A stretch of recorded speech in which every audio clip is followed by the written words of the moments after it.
workshop one more time. The greatest part of writer's time is spent in reading.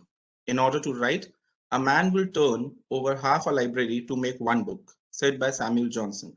However, today we are fortunate enough having an opportunity to learn from the experts how not to turn half a library to write one paper.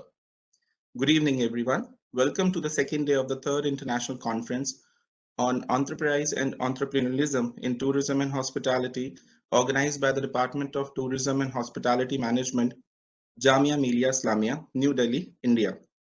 The conference is supported by Ministry of Tourism, Government of India, celebrating 75 years of independence, Azadi Ka Amrit Utsav.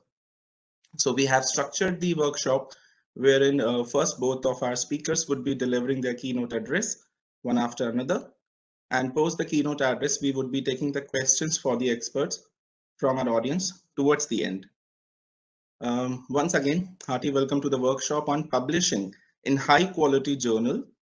Before beginning the session, I take the liberty and pleasure to introduce our first expert of the session, Professor Dimitrios Buhalis. Professor Buhalis is a strategic management and marketing expert with a specialization in information communication technology, smart environment, and interactive marketing. He is an expert in technology applications in the tourism, travel, hospitality, and leisure industry. He is a professor of smart tourism at Bournemouth University Business School. He is currently visiting professor at the School of Hospitality and Tourism Management, the Hong Kong Polytechnic University. He is the editor-in-chief of the most established journal in tourism, Tourism Review. He is also the editor of the Encyclopedia of Tourism Management and Marketing. Professor Buhalis' research is referenced widely, being the second most cited for tourism and first most cited for hospitality, 18th on strategy, and 30th in marketing on Google Scholar with more than 53,000 citations and H index of 100. He has taught in more than 50 universities around the world and delivers more than 30 keynotes per year. Professor Buhalis is a founding member and past president of the International Federation of Information and Technologies in Travel and Tourism. He served as the first vice president of the International Academy for the Study of Tourism and as executive board member of the United Nations World Tourism Organization, affiliate members from 2013, 15, 17 to 19. Professor Dimitrios' current research focus includes real-time and nowness, smart tourism and smart hospitality, social media context and mobile marketing, augmented reality, technology-enhanced experience management and personalization, reputation, social media strategies, accessibility, and special diet. Professor Buhalis is a well-known international speaker on trends, technology, marketing, tourism, and hospitality. He is an inspirational forward thinker that undertakes cutting-edge research, develops innovations, and makes a major impact on the global society. I humbly request Dr. Sarah Hussain, head of the Department of Tourism and Hospitality Management, Jamia Millia Islamia, also the conference chair, to cordially welcome Professor Buhalis for his keynote address. Over to you, ma'am. Thank you, Rohan. I would like to welcome both our guests, Professor Buhalis and Professor Andriotis. You're very warmly welcome to the Department of Tourism and Hospitality Management for this third international conference on enterprise and entrepreneurialism in tourism and hospitality. I'm also very thankful to you for agreeing to be a part of this conference, even though we have very, very different time zones. Your achievements, accomplishments, and research have made you most sought after and cited names for tourism and hospitality research. So not wasting any more time, as everyone here is very eager to listen to you and you alone. Over to you, Rohan, our Senior Research Fellow and moderator for this panel discussion. Thank you, ma'am. Professor Buhalis, you may please begin with your keynote address first. Thank you very much for your kind words. Couple of things. First, it's great to be with you. And obviously, India is developing so fast, and we're very keen to bring the Indian scholars to the mainstream of publications and research, and engage especially on entrepreneurship and in tourism and hospitality, because it's such an important field all over the world. Now, I've got to correct you a couple of things. Google Scholar, for some reason, stole 7,000 citations from me. So I'm and about 7 points on the AIDS index. So I've just crossed the line second time, more than 50,000, and I'm on 97.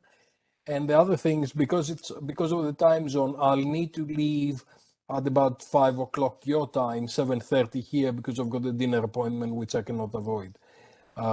So I'll take a few questions afterwards, and then I'll probably have to disappear because it's getting quite late in Hong Kong.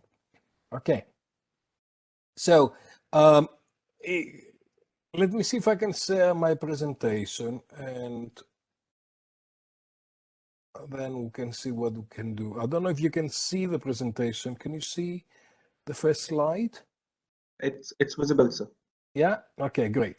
So what I'll be talking about is how do you publish in top SSCI journals, and how do you get recognition for your work?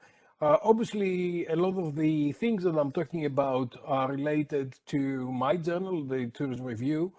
Tourism Review is the most established journal in tourism and hospitality. It has been published in 1946, and we are on our 77th year of publications. I'm not 77 years old yet. I took over the journal at the end of 2016, and since then you'll see what's happening. At the same time, I'm the editor-in-chief of the Encyclopedia of Tourism Management and Marketing, and we're completing that project in August 2022. So those two things, those two major works, inform the presentation that we're doing. Now, you can see the growth of Tourism Review over the last few years, and you can see that the impact factor has grown from 1.06 in 2018 to 2.9 in 2019 and 5.9 in 2020. I'm looking forward to receive the 2021 impact factor, and you can see that the size score increased from 2.1 in 2019 to 4.5 in 2020, and currently in January 2022 we're on 7.7. And as far as the encyclopedia is concerned, we got 1,250 entries contributed by 1,500 scholars from around the world. And you can see already 750 of those online on these addresses. So one of the important things is what we're doing for the journal. And you can see the journal growing very, very rapidly, partly because it addresses a whole range of issues on tourism, obviously including entrepreneurship, management, marketing, and anything to do with this kind of area, but also elements with policy, governance, community, stakeholders, technology, the entire range. We're very privileged to have a journal that can actually take anything that has got to do with tourism and to provide a comprehensive kind of coverage to this area. Now you can see the growth here and how the journal has been growing the last few years. And you can see not only the growth in impact factor, but you can also see the growth in articles. When I took over, we were publishing 21 articles per year in 2016. In 2017, we published 29. So now we're publishing 80 articles per year. In 2020, it was our 75 years. So we did an anniversary issue with 75 seminal papers. But normally we'll publish about 80 papers per year. And you can see the impact factors and the citations. A lot of people are asking me, why has the journal become so successful, and why have we been developing so fast in the last 4 or 5 years? And I normally say I've been following the same principles that I've been following in all my career, on all my research career. And it's not anything really secret or anything really different, but We're publishing research that's cutting edge. It's really fresh and up to date. It's very relevant to the tourism ecosystem in terms of business and entrepreneurs, and also destinations and macro levels. And then you've got consumers and how consumers and consumer behavior is changing in the last few years. So if we are focusing on those things, and obviously sustainability is coming to destinations, and we're looking into a range of papers that are very impactful and create benefits. As I said, when you're doing research on tourism, you really need to think about what's happening in tourism and what happens in destinations. So this is Delphi in Greece, and I'm actually very glad to share this session with Kostas Konstantinos, who is another fellow Greek. So we'll show you a little bit of Greece to show you how is actually the research that you are doing is impacting destinations. Everything we do has got to have an impact to the ecosystem. It needs to create benefit to something, and this is what we do. Now, this summer I was privileged to visit a small island called Naxos in Greece, and you can see on top here the Apollo, the temple to god Apollo. And I went there to actually conclude the encyclopedia, because you can see that this is exactly what it is on the cover of the encyclopedia. And it, when you're spending time on destinations, the question is, how does your research impact people? And I spent quite a lot of time with the mayor of Naxos, having this conversation, looking to how can we actually take the research forward and support the destination. And that has been all my career, and that's why a lot of the papers I've done, they've been growing. And that you can see on Tourism Review and how it has been growing in the last few years. You can see that a lot of countries are downloading from the Tourism Review, mainly China, United Kingdom, Australia, Malaysia, Indonesia, Turkey, Germany, United States, Thailand, and Austria. But we don't see India participating so much on this.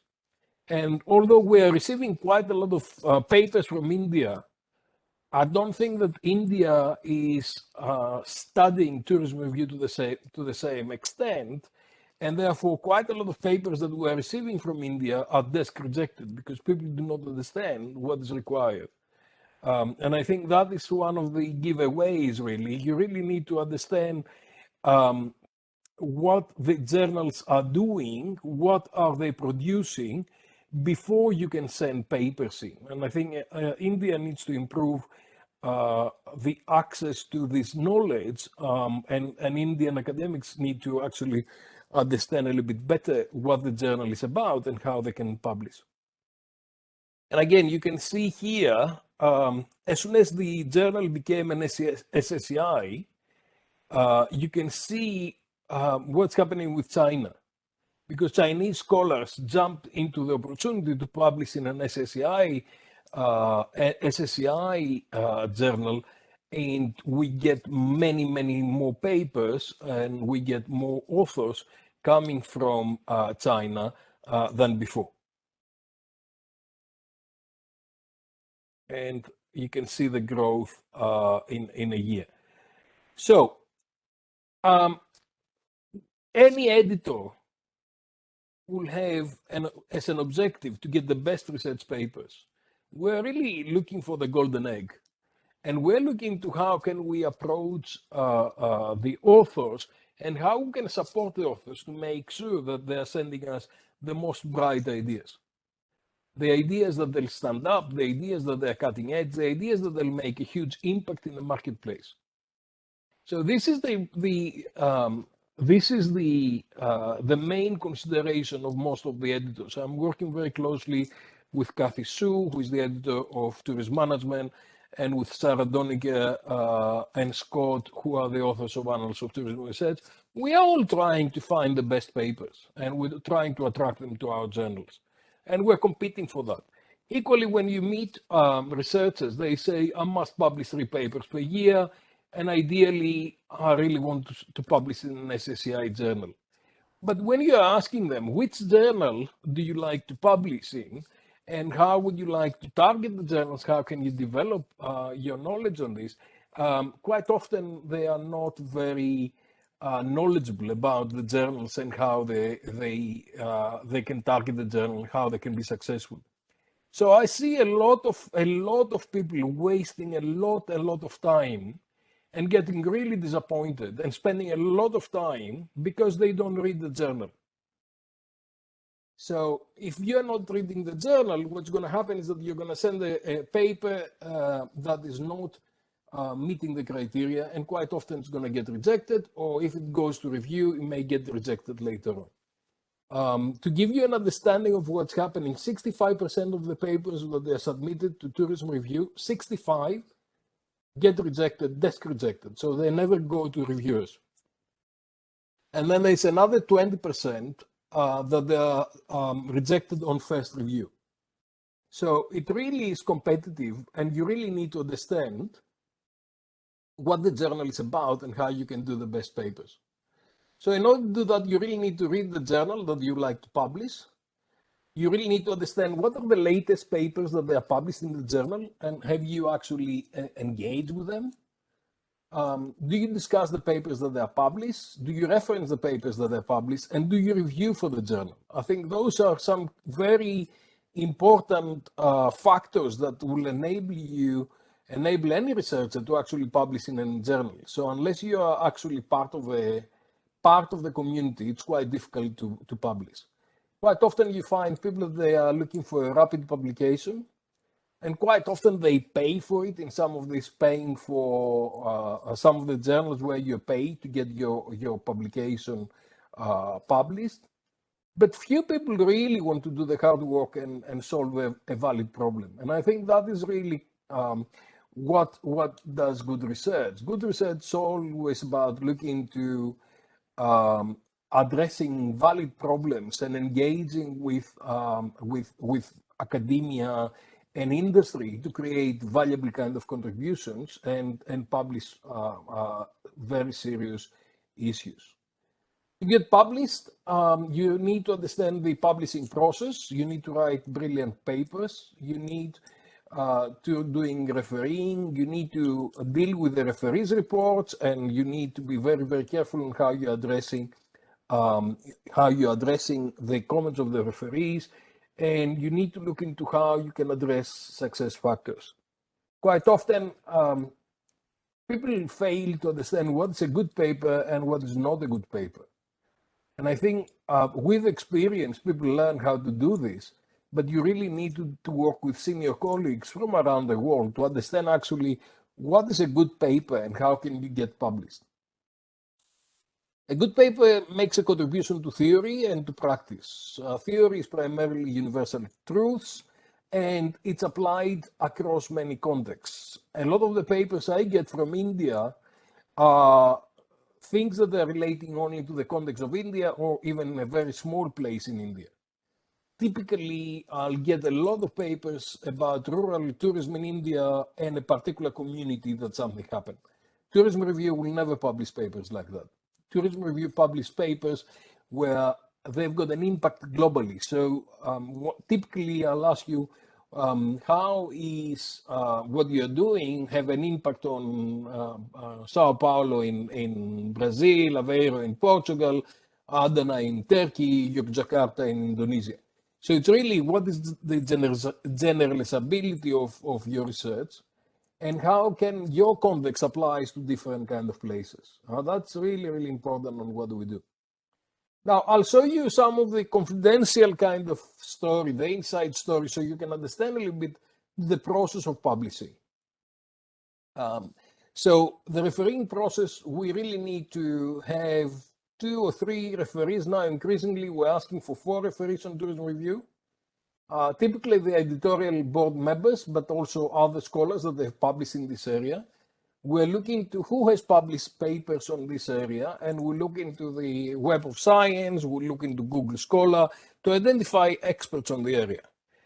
Referees are crucial to the quality control, and they are developing a range of different suggestions that they can improve the paper. Referees are not always right, but they usually are. And quite often we have 4 referees or more sometimes, where we're looking to their opinion and how and explore how your paper can actually improve.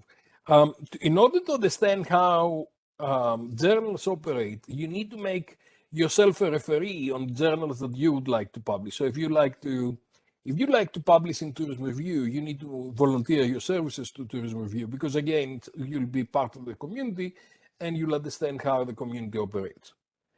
I think this is a very important graph that a lot of people don't realize how it works. So when you submit something, it goes into this kind of area where you can either, the editor will either accept it to be reviewed and gonna send it to referees, or reject it totally, or reject and ask to resubmit it. So typically for Tourism Review, this is 65% of the papers we get. This is about 5 to 10%, and this is the rest is going to refereeing. Now, when you get the results of the refereeing, you can either reject the paper at this stage, or you can ask the authors for more reviews, more revisions. Once you've got the revisions, you can reject the revisions, or you are going on to this kind of loop where you are sending the papers to reviewers and you're asking for their opinions until 2 things happen. You either accept the paper or reject the paper. Now, the acceptance rate of Tourism Review is about between 10 and 12%, depending on the year. Okay, so this is how it works. Now, what's really critical is that you really need to do this quite quickly, because you hear all these horror stories of people who have been stuck in a journal for more than a year and they do not have an answer. So you really need the editors to be very active and to provide an answer, whether it's a positive or a negative answer. So what you can do is you can improve the paper or find a paper that's more suitable, find a journal that's more suitable for your paper. But what you don't want is the papers, the editor sitting on the paper for more than 2 months. In Tourism Review, the average reviewing time is 32 days. So the desk rejection is within probably 4 or 5 days maximum. And then the average reviewing time is about 32 days. So, and also we've got about normally 3 to 4 revisions. So hopefully within 4 to 5 months, if the authors are working hard, we can have an acceptance. If the paper is good and the authors are working hard with it. You need to be patient with the editors, because most of the editors I know, they teach, they research, they write papers, they do administration, they manage departments, they are mentoring students and other staff, they publish,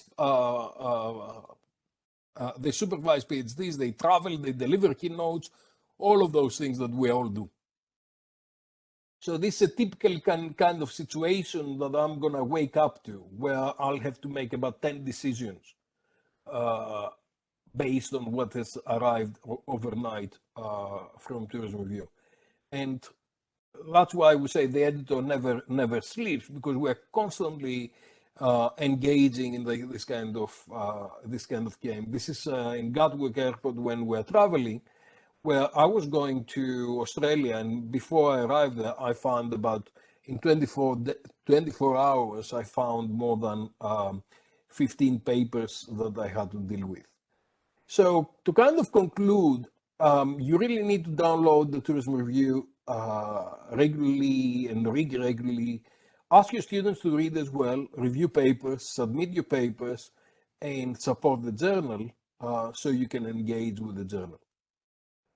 We've got the call for papers for the Agenda 2030 because 2030 is only 8 years away, and we're going to focus on the Sustainable Development Goals.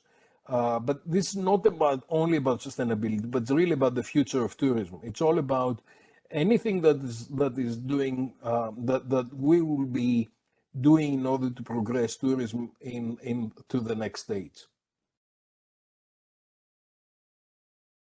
So that's it from me. Apologies, I went very quickly. Apologies to Kostas because I need to leave, but I've got another 5 or so minutes to take questions if you've got enough questions.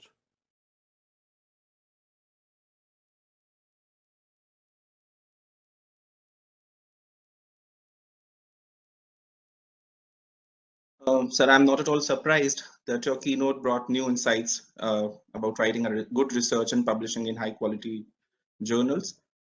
You always motivate us, and I hope you will keep enlightening us with your expertise even in future. However, I have a very interesting question for you. This is from again the Tourism Review, which I've just been through. Sir, Tourism Review also publishes papers that have a certain perspective, also known as perspective papers, as well as cutting edge research from the contemporary topics that could be carved from the PhD research topics. Over here in India, I believe traditional papers and these type of papers, people usually get confused while approaching them. So my question to you is, what makes them different from the traditional style of writing a research paper, and how to approach them? Okay, the perspective paper was particularly relevant when we did the 75 years because we primarily invited very senior authors from around the world to look into their perspective, and they are very short papers. We still have the category open, so people can still submit papers for that, but they really need to be cutting edge papers, and they need to be very, very strong opinions. The perspective papers. The cutting edge papers are primarily literature reviews, and sometimes, we don't discriminate whether they are PhD students or senior professors. The reviewers do not know who is actually submitting papers. And quite often, sometimes even the PhD students have got more interesting things to say than senior professors. So we are not discriminating on we're just looking the paper in black and white, and that's what's assessed. So the cutting edge papers are primarily literature reviews, but critical literature reviews. I mean, a lot of journals now are receiving papers, bibliographical kind of papers, which are statistical analysis basically, and the exercises where authors are counting how many papers have been published, where they have been published from, which universities are the leading university, which authors are the leading authors. This is very descriptive kind of stuff that we've been seeing. So the cutting edge is really about summarizing knowledge and creating the conceptual frameworks to take us forward. And that's what cutting edge papers are for in Tourism Review.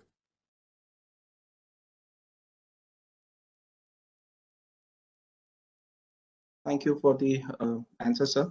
One more question that I would be asking you, and it's a common question I would also be asking to Professor Konstantinos later on. But sir, you might be receiving a lot of papers from the Indian community of researchers or the Tourism Review Journal. So can you just let us know what are the major and common shortcomings or lackings that you find? And a lot of researchers are also listening to you right now. How we can improve them? I think you're absolutely right. We get a lot of papers from India, and most of them are desk rejected. because most of them are contextual based. So they're talking about what they call the village of my mother. You know, a particular community is dealing with a particular problem. And when you're having a very contextual paper, the advice always is publish it in an Indian journal.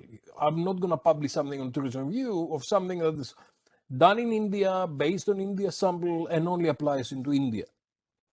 Having said that, you need to turn that around. Look at the phenomenon and look at what are you actually researching and see whether you can do the research in India to create best practice, best knowledge that can be applied to different places. And always, you know, in all the texts that are coming out from Tourism Review, there's this paragraph that says, okay, how is your research relevant to other places? How is your research relevant to Brazil, to Indonesia, to Egypt, to Finland? And that is really, really important as far as Tourism Review is concerned. You really need to look into what are you publishing, what are you researching. There are some things that will be unique to India. I don't know. Let's say human resource in travel, right? It may be unique because of different things, but you really need to go back into the theory and say how can you develop the theory and how can you manage to bring knowledge out of India that can apply to other places. And I think that is really the biggest shortcoming. The second thing is really a lot of scholars are really in a hurry to publish, so they don't do the homework. So if you have not included papers that have been published in the last 2 or 3 years, it means that you do not know where science is going. You do not know what is required, and you do not know who has been addressing these issues. So what is your contribution needs to be based on the knowledge that we have got already. But if you do not know that knowledge, there's no way that you can actually do good research. And the last thing that all the editors, we get together and we all complain is sloppy authorship. You know, badly written papers that they're not following the guidelines of the journals. The English needs to be improved, and I know that's a pain, and it happens to me as well. You know, as an author, it's so painful to do all that. I spend an hour today trying to submit a paper to a leading journal, and I couldn't. Their system was not allowing me to do so. But this is the kind of stuff that we have to do. So we really need to improve the generalizability, so the ability of actually creating knowledge out of India or any other place that can be useful into theory and other places. We need to be cutting edge, we need to know contemporary knowledge, and we need to have carefully curated, carefully edited papers that can be useful, that they can be published without major problems.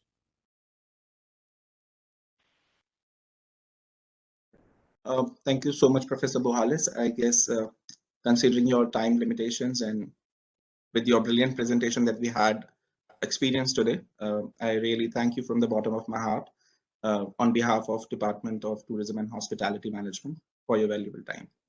Thank you. Thank you very much. With apologies to Costa, I wish you well and hopefully we'll meet soon. Bye-bye. All right.